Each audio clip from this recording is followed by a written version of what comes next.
അയ്യപ്പന്റെ വികാരം ഒരു വികാരം തന്നെ. ഞാൻ ഒരു മുസൽമാനാണ്. തവണത്തെ ഇലക്ഷൻ ആര് ജയിക്കാനായിരിക്കും ചാൻസ്? LDF ആണോ, UDF ആണോ, BJP ആണോ? തീർച്ചയായിട്ടും എന്റെ ഒരു അനുമാനത്തില് UDF വരാനാണ് ചാൻസ് കൂടുതൽ. പിന്നെ തീർച്ചയായിട്ടും എന്ന് പറഞ്ഞാൽ നമുക്കിപ്പോ ഈ പറഞ്ഞതുപോലെ ഇപ്പൊ അയ്യപ്പന്റെ വികാരം ഒരു വികാരം തന്നെ. ഞാൻ ഒരു മുസൽമാനാണ്. ചെറുപ്പം മുതലേ ഈ പറഞ്ഞ കണക്ക് നമ്മള് അയ്യപ്പന്റെ ഭജനയ്ക്ക് പോയാൽ അങ്ങനെ ശരണം അയ്യപ്പ വിളിച്ച ഒരു വ്യക്തി തന്നെ ഞാൻ. മനസ്സിലായി? അപ്പൊ നമുക്ക് തീർച്ചയായിട്ടും ഒരു വികാരം തന്നെയാണ് ഈ അയ്യപ്പൻ. അപ്പൊ ആ ഒരു വികാരവും ബാക്കിയുള്ള മൊത്തത്തിലൊരു ആകെ നിലവാരത്തിൽ നോക്കുമ്പോൾ UDF വരാണ് ചാൻസ് കൂടുതലാണ്. ചേട്ടന്റെ അഭിപ്രായം? എന്റെ ഫ്രണ്ട് പറഞ്ഞ കണക്കുള്ള അഭിപ്രായം UDF വരാനാണ്. അതെ അതെ അതെ. ചാൻസ് UDF-നാണ് ചാൻസ് കൂടുതലും ഭരണം മാറ്റമാണ് ആളുകൾ ആഗ്രഹിക്കുന്നുണ്ട്. ഇപ്പോ UDF-ഉം LDF-ഉം ഓൾറെഡി ഭരിച്ചല്ലോ, 5 കൊല്ലം എടുത്തല്ലോ. ഇനി ഒരു ചാൻസ് ആയിട്ട് BJP-ക്ക് കൊടുക്കട്ടെ. അവരിനി ഭരിച്ച് 5 കൊല്ലം എങ്ങനെയാന്ന് നോക്കിയിട്ട് മാറ്റാം.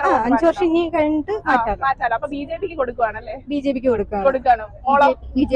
രണ്ടുപേരും ജയിക്കാനായിരിക്കും ചാൻസ്. BJP ആണോ, UDF ആണോ, LDF ആണോ? തീർച്ചയായിട്ടും LDF മൂന്നാം തവണയും വരും. LDF തന്നെ ആയിരിക്കും. തീർച്ചയായിട്ടും വരും. ഓക്കെ, ചേട്ടന്റെ അഭിപ്രായം? എന്റെ അഭിപ്രായം ഈ തവണ UDF വരുമെന്നാ. 2 തവണയുള്ള ഭരണം രണ്ടാമത്തെ അതുകൊണ്ട് UDF വരാനാണ് ചാൻസ്.